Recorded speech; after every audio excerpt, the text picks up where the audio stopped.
Skirkan est né sur Coruscant durant l'âge sombre de la République et vers la fin du conflit millénaire connu sous le nom des Nouvelles Guerres Sith, qui débutèrent 2000 ans avant Yavin et qui s'achevèrent 1000 ans avant Yavin.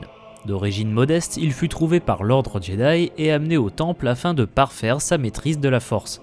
Kaan était un homme raffiné et aux nombreux talents qui devint assez naturellement un chevalier Jedi.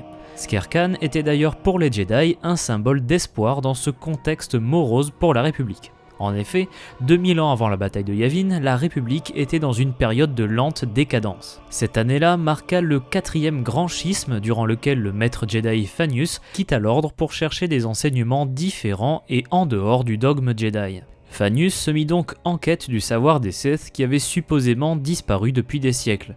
Cependant, les recherches du Jedi déchu lui prouvèrent le contraire. Fanius retrouvant dans toute la galaxie des clans Sith et s'auto-proclamant Seigneur Noir, devenant ainsi Darth Ruin. Ce fut le début d'un nouvel empire Sith, une ascension qui poussa 50 Jedi à quitter l'ordre et à rejoindre Ruin. Ce 4e grand schisme marqua donc le début des Nouvelles Guerres Sith, durant lesquelles de nombreux mondes quittèrent la République pour se retrouver dans le nouvel empire de Darth Ruin. La République était un régime fragile et inefficace, la chute de ce régime galactique étant précipitée par les victoires des Sith, avec par exemple la bataille de Mizra en 1466 avant Yavin, une victoire décisive et écrasante immortalisée par la suite dans un poème très populaire décrivant la cruauté des seigneurs noirs. Cette bataille causa la perte pour la République d'une bonne partie des territoires de la bordure extérieure. La République avait tellement régressé que le réseau HoloNet n'était plus assuré en dehors des mondes du noyau, empêchant les communications avec le reste de la galaxie. De plus, la peste kandorienne fit d'énormes ravages dans la galaxie, tuant parfois les 2/3 de la population de certains mondes. Toutes ces pertes précipitant encore plus la décadence globale de la galaxie dans des temps encore plus troublés. Les Jedi étaient devenus les chefs de la République, le chancelier lui-même étant un Jedi. Les chevaliers de l'ordre se répartissant les secteurs de la galaxie pour défendre les régimes en place ou parfois pour devenir les chefs de certaines contrées parmi les plus troublées de la galaxie.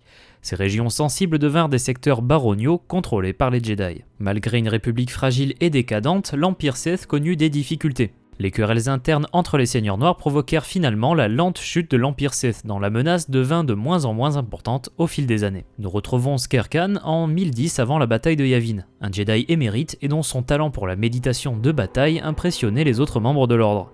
Cependant, Kaan n'était pas satisfait de l'état totalement anarchique de la galaxie, considérant que la République et les Jedi en étaient responsables. Ses opinions étaient considérées comme extrêmes par le Conseil, qui tenta de le modérer en lui décernant le titre de Maître Jedi. Malgré cette tentative, Skirkan ne changea pas d'avis, considérant même que le Conseil Jedi était trop autoritaire. Accompagné par un groupe de chevaliers Jedi lui étant loyaux, Skirkan quitta l'ordre Jedi et créa la Confrérie des Ténèbres. À ce moment-là, l'Empire Sith était totalement fracturé, des dizaines de seigneurs se disputant le titre de Seigneur Noir et menant des campagnes pour s'anéantir. Voyant que leur conflit sans fin détruirait les Sith, Skirkan décida de réunir tous les adeptes du côté obscur sous son giron, et celui de la Confrérie des Ténèbres, les seigneurs les plus puissants, Kopez et Cordis, acceptant la domination de Kaan. Les campagnes de ralliement de Kaan furent bien accueillies par le Conseil Jedi initialement, car Skirkan avait éliminé de nombreux seigneurs Sith. Le Conseil, encore une fois, se voilait totalement la face à propos de Skirkan, qui avait la volonté de son côté de duper les Jedi, le Conseil ignorant ainsi la menace qu'il représentait réellement. Cependant, tous les Jedi n'étaient pas aveuglés, notamment le Jedi nommé Rolan, qui avait reçu le titre de chevalier de Hoth, après avoir défendu la voie marchande corellienne des Sith sur la planète glaciale Hoth. Rolan fut ainsi nommé le Seigneur Hoth suite à ces événements. Ce dernier décida de créer avec des Jedi fidèles l'armée de la lumière, afin d'anéantir la confrérie des ténèbres de Skirkan. Cherchant à éviter les conflits internes qui avaient détruit les Sith, Kaan décida d'imposer de nouvelles règles au sein de la confrérie des ténèbres. Tous les seigneurs étaient considérés comme égaux, interdisant d'ailleurs l'utilisation du titre Darth, responsable selon lui de la jalousie et des luttes fratricides au sein de l'ordre. Entre l'an 1010 et l'an 1000 avant la bataille de Yavin, la confrérie des ténèbres et l'armée de la lumière s'affrontèrent, une décennie qui marqua la fin des Nouvelles Guerres Sith et que l'on appelle communément la guerre de la lumière et des ténèbres. Skirkan parvint à conquérir le monde de Korriban en 1006 avant Yavin, permettant ainsi aux Sith de récupérer leur monde ancestral et de rouvrir leur académie qui fut dirigée par le seigneur Cordis. Le retour de l'académie sur Korriban permit la formation de nouveaux seigneurs, devenant ainsi de nouvelles recrues de l'armée de Kaan, comme par exemple un certain Dessel, un mineur originaire d'Apatros qui devint par la suite le seigneur Bane. Skir Khan avait comme plan pour anéantir l'armée de la lumière de pousser le seigneur Hoth à se mesurer à lui. Khan dévasta de nombreux mondes comme Ta'anab, Solust ou encore Bespin, progressant peu à peu vers les mondes du noyau avec la capture notamment de Kashyyyk dans la bordure médiane. Les Seth s'emparèrent également de la planète Rosan, près de Kashyyyk, en 1002 avant Yavin, lors d'un assaut dévastateur grandement aidé par le talent de Khan pour la méditation de bataille. Cet événement marqua le début de la campagne de Rosan qui vit s'affronter la confrérie des ténèbres et les Jedi pendant 2 ans et 7 grandes batailles. Les 2 premiers affrontements sur Rosan furent remportés par la confrérie, alors que le 3e fut une victoire éclatante du général Hoth et de son armée de la lumière. Les combattants dans la confrérie étaient en infériorité numérique, mais ils pouvaient compter sur l'ancienne Jedi Githani qui rejoignit les forces du côté obscur. Cette dernière donna des informations importantes à la confrérie sur les plans de bataille des Jedi. Alors que le seigneur Khan était un fin stratège, il n'était pas exempt de défauts, certains seigneurs contestant son autorité, parmi lesquels on retrouve Githani, Kopez ou Bane. Ce dernier pensait que Khan menait ses troupes comme un chef de guerre mais pas comme un seigneur Sith, n'utilisant pas correctement le côté obscur de la force. Bane était devenu un problème pour Skir Khan qui tenta de le faire assassiner à 2 reprises, en voyant le seigneur Kassim tuer Bane puis demandant à Githani de l'empoisonner. Ces 2 tentatives échouèrent, mais lorsqu'il revint, Bane déclara à Khan qu'il était indigne de son titre. Cependant, symbolisant sa proposition de trêve, Bane offrit à Skir Khan un parchemin Sith qui détaillait un rituel permettant de créer une bombe à penser. Bane avait appris l'existence de ce rituel grâce à l'holocron de Darth Revan qu'il avait retrouvé dans le temple des anciens sur la planète Lehon, appelé également Rakata Prime, le monde d'où étaient originaires les légendaires Rakata. Khan était jaloux du pouvoir de Bane, qui secrètement œuvrait à la destruction de Khan et de sa confrérie qu'il considérait comme indigne des Sith. Rendu fou par le côté obscur et alors que ses forces étaient décimées, Khan rassembla les survivants dans une caverne profonde. Il décida d'utiliser son plan ultime, la bombe à penser. Khan était persuadé que la bombe ne tuerait que les Jedi. Ces derniers arrivèrent avec à leur tête le général Hoth.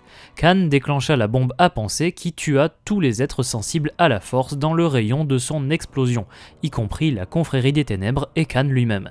C'est ainsi que s'acheva la 7e bataille de Rosan avec la disparition de la confrérie de Khan et l'apparente disparition des Sith. Les esprits des Jedi et des Sith morts à cause de la bombe à penser sur Rosan furent enfermés dans ce qui devint la vallée des Jedi, un lieu qui sera visité bien des années plus tard par Kyle Katarn durant l'ère de la Nouvelle République. Bane, de son côté, avait survécu à la bataille de Rosan.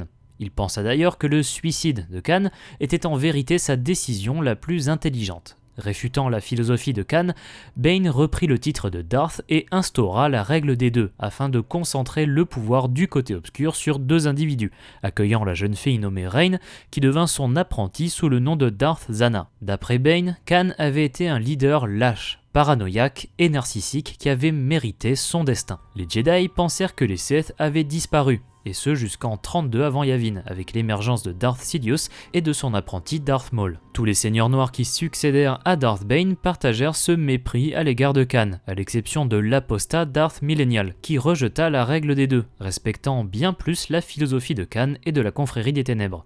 Millennial quitta donc les Sith pour fonder le culte des prophètes du côté obscur sur la planète Dromunkas. Bien des siècles plus tard, nous savons qu'une amulette Sith ayant appartenu au seigneur Skir Khan fut ajoutée lors de la conception des gants de Darth Vader. Le seigneur Khan avait donc réussi à prendre le contrôle des Sith alors que l'ordre était meurtri par les querelles entre seigneurs noirs.